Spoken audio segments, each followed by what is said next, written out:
Let us discuss this question of ITJE 1996. It is based on laws of motion. इसमें दिया क्या है? There is a smooth circular semicircular wire track of radius r fixed in a vertical plane. The semicircular ring है and is fixed in vertical plane. इसकी radius में दी गई है as a R, capital R. One end of a massless spring of natural length 3r/4 is attached to the lowest point O of the wire track. ये जो wire track है ये इसके लोएस्ट पॉइंट से स्प्रिंग का एक and attached है और इसकी नेचुरल लेंथ है 3r/4. दूसरे एंड के बारे में दिया है कि small ring of mass m which can slide on the track is attached to the other end of the spring. यहाँ पे एक पार्टिकल है जो m मास का है. It is attached to this spring and but it is also free to slide on this ring. यहाँ ये दिया हुआ है the small ring of mass m can slide on the track. इसी पार्टिकल को यहाँ रिंग, इस क्वेश्चन में इसको स्मॉल रिंग नाम दिया गया है. ये सेमी सर्कुलर ट्रैक या सेमी सर्कुलर वायर कह दें तो ये इस पे भी स्लिप कर सकता है और स्प्रिंग से हमेशा कनेक्टेड रहेगा. ये पार्टिकल का है या रिंग कह दें, मास इसका m है. और इस सिचुएशन में इस स्प्रिंग और रिंग को रखा गया है. इसमें दिया गया है कि consider the instant when the spring is making angle like 60 degree with the vertical. इस सिचुएशन में जब स्प्रिंग वर्टिकल से 60 एंगल बना रही है उस सिचुएशन को हमें कंसीडर करना है और इसी सिचुएशन से स्प्रिंग को रिलीज कर दिया गया है. अब इसको फ्री कर दिया गया चलने के लिए. बताना क्या है? पहले तो draw the free body diagram of ring. तो रिंग का फ्री बॉडी डायग्राम देखते हैं. इसमें एक की पॉइंट ये है कि जो स्मूथ सरफेस होता है, smooth surface exert only normal force, right.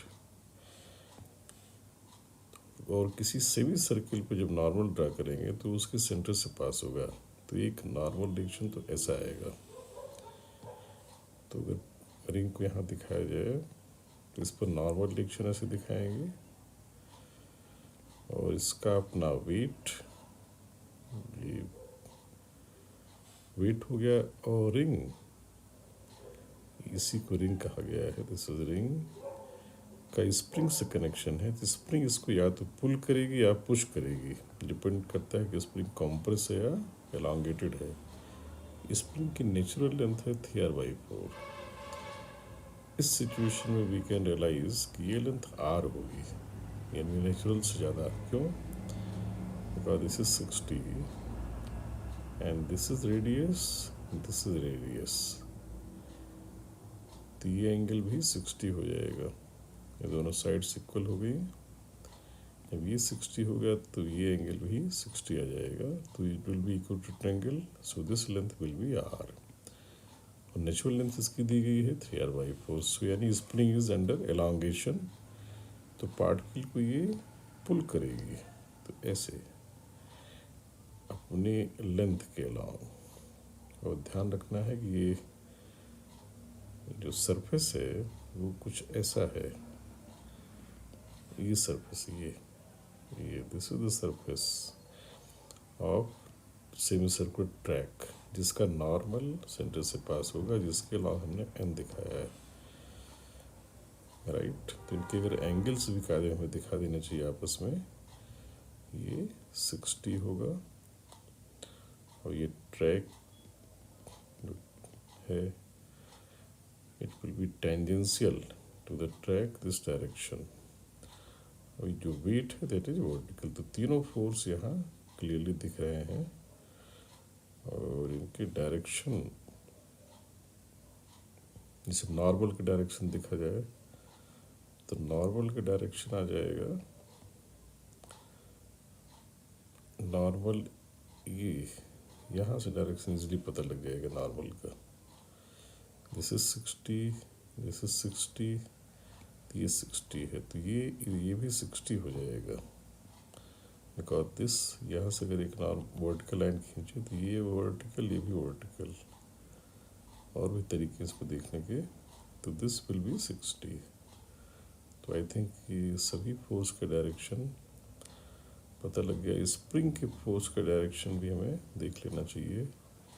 ये स्प्रिंग का फोर्स होगा, फोर्स ड्यू टू स्प्रिंग, और इसका डायरेक्शन देखने के लिए यहाँ से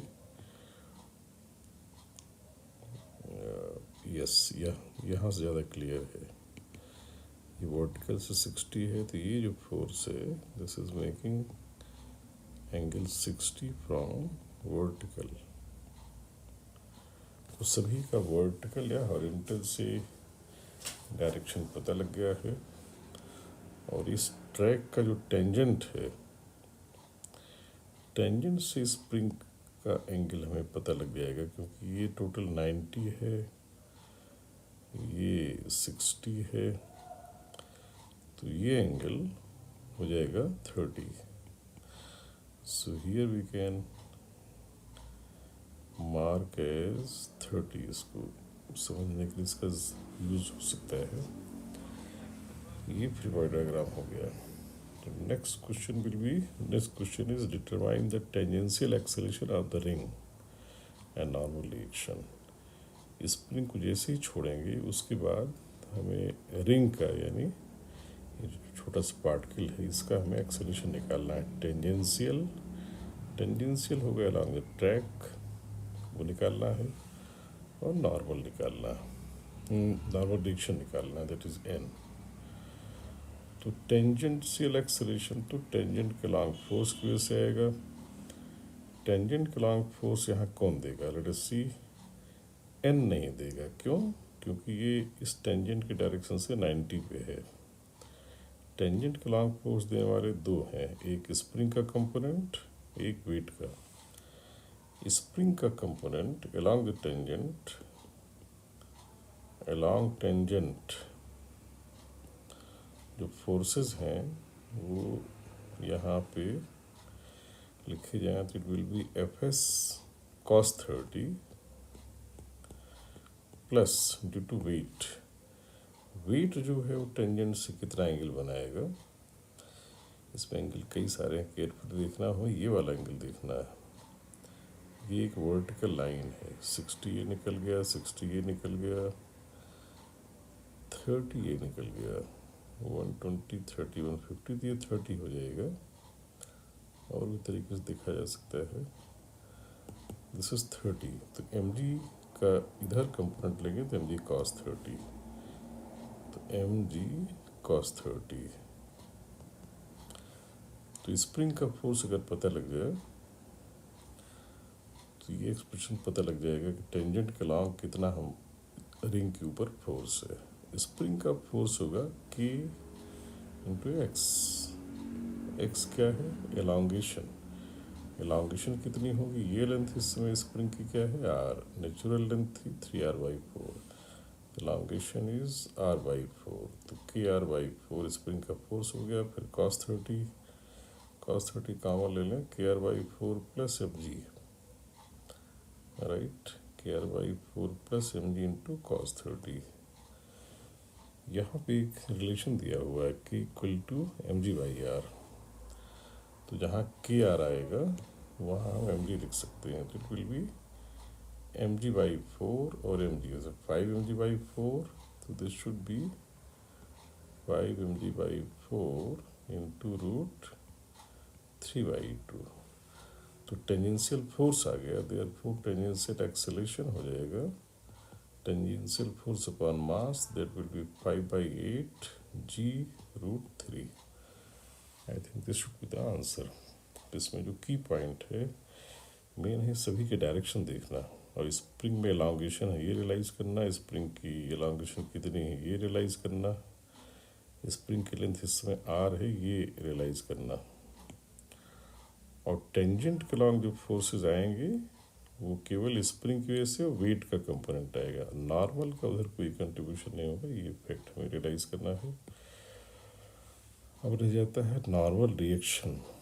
तो नॉर्मल रिएक्शन कैसे निकालेंगे? किसी भी कर्व सरफेस के कांटेक्ट में अगर कोई पार्टिकल है तो उस सरफेस के नॉर्मल में उसका एक्सेलेरेशन होता है V square by radius of curvature of that surface. जब छोड़ेंगे तो वेलोसिटी है ही नहीं, तो नॉर्मल एक्सेलेरेशन हो जाएगा ज़ीरो। तो नॉर्मल के लॉन्ग नेट फोर्स इस पर हो जाना चाहिए ज़ीरो। तो force along normal net force should be zero. तो नॉर्मल के लॉन्ग फोर्स अगर दिखाए जाए तो एन ही है, एन खुद है नॉर्मल के लॉन्ग। और नॉर्मल के लॉन्ग किसका किसका कंपोनेंट आएगा? स्प्रिंग का भी आएगा। नॉर्मल के लॉन्ग देखें तो एफ एस कॉस 60 इसी तरफ हो जाएगा, वो एन में ऐड होगा एफ एस कॉस 60, और एम जी उससे अपोजिट में आएगा। देखें तो एम जी नॉर्मल से कितना एंगल बनाएगा? That is not difficult to guess ये एंगल कितना है। दिस शुड बी ये लाइन और ये line, yes 60।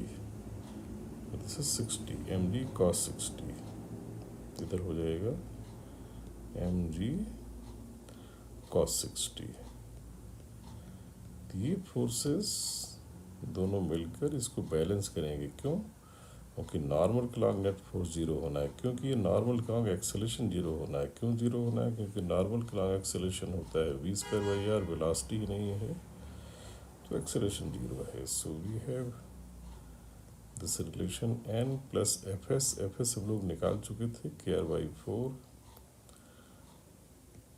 Into cos 60 that is half equal to M G cos 60 यानी M G by 2, and therefore n will be mg by 2 minus K R by 8। K R हमें यहाँ दिया हुआ है how much? mg। तो mg by 2 minus mg by 8, तो it should be 3 mg by 8, right. So this is the answer. I T में पहले question आया हुआ है, दिस इज इम्पॉर्टेंट, इस तरह का फिर से आ सकता है।